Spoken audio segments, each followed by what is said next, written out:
How y'all doing today? Today's topic of discussion is where to begin with working on you. Where to begin when working on you. I wanted to discuss this topic because I wanted to put some advice out there to have you do something that initially I wasn't even able to do. I wasn't even able to do until I reflected back on incidents that occurred. And I'm just like, man, you gotta make some changes because I don't like the way that this played out. So, really trying to give you a heads up on avoiding some of the things that I had to do before I actually came to this realization of working, how to begin working on me. And get through some of those pitfalls and some of the mistakes that I've learned in the past, I've since then adapted what I'm about to tell you now. With working on you, start small. Start small, be realistic. Let it be little things that you would like to improve on. If it's your attitude, not accepting criticism well, think about those things in depth. Let's just focus on those two things. Your attitude and not being able to take criticism well.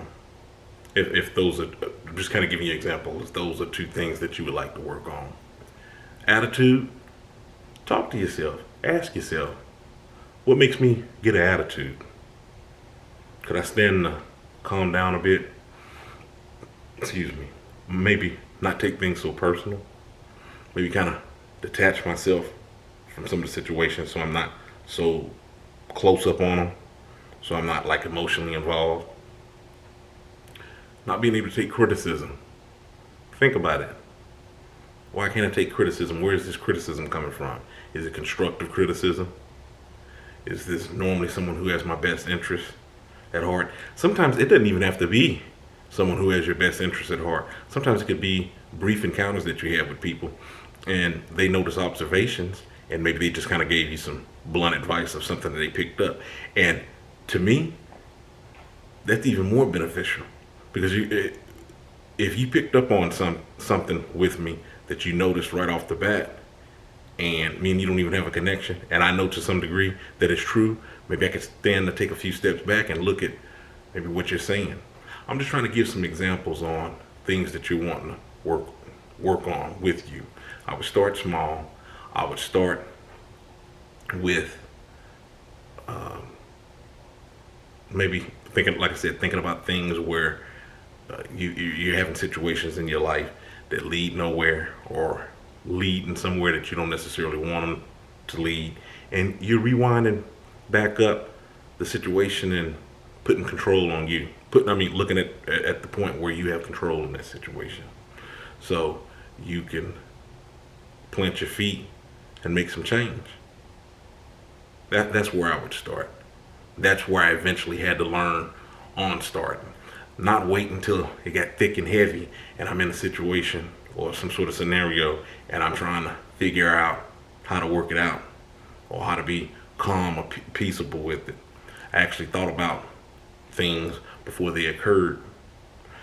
When I would compare my flaws to things that occurred around me. And I thought about those beforehand and how I could change, how I could stand to be a little bit more flexible, a little bit more adaptable.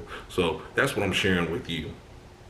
That's how you start. You start small. Start with things that's in your control, things that you could readily embrace from the get-go. And then work your way up. You got to be honest with yourself. You got to give yourself tough love. That's how you begin on working with you. Envision how you would like to see things work out in the future. From interactions, how you react to things. Maybe you're a person who you're honest with yourself and you overreact when situations arise. And then you find that when you reflect back on them in the long run, and down the road, you reflect back on them, and you're like, man, that really spiraled out of control. I really didn't have to take it there. If these are some of the things that you think about how you can change those before you get to those, events like that again. Man, next time something's coming up, maybe I'll just, kind of chew on it a minute before I react. I'm just trying to kind of put some things out there for you to think about on working with you. That's where it starts. Okay? Now, in my book, I Ain't Kilimanjaro, The Arithmetic of Family Communication, since it's taking a look at working with family members, your mother, father, sister, brother, it starts with you, but it also starts with the other people's viewpoint. It starts with you on how you're going to go into those situations. And I'll talk about that in another video on how to interact with others. So what I'm telling you here now on working with you is in the context of working on you and just general surrounding events that occur. So it's different from what I'm talking about in the book, because the book is more structured because you're setting out to improve those relationships with those family members. So what I'm telling you in the book and those beginning chapters are working on you, and then the ending chapters of the self-reflection of you is different from what I'm telling you in this video, because I'm talking to you generally here. Okay? But in the meantime, check out that book. I'll leave a link in the description box. You can get it on Amazon in a paperback or an ebook copy. My name's Ayin. Till next time, stay encouraged, avoid being discouraged, and you have a good one.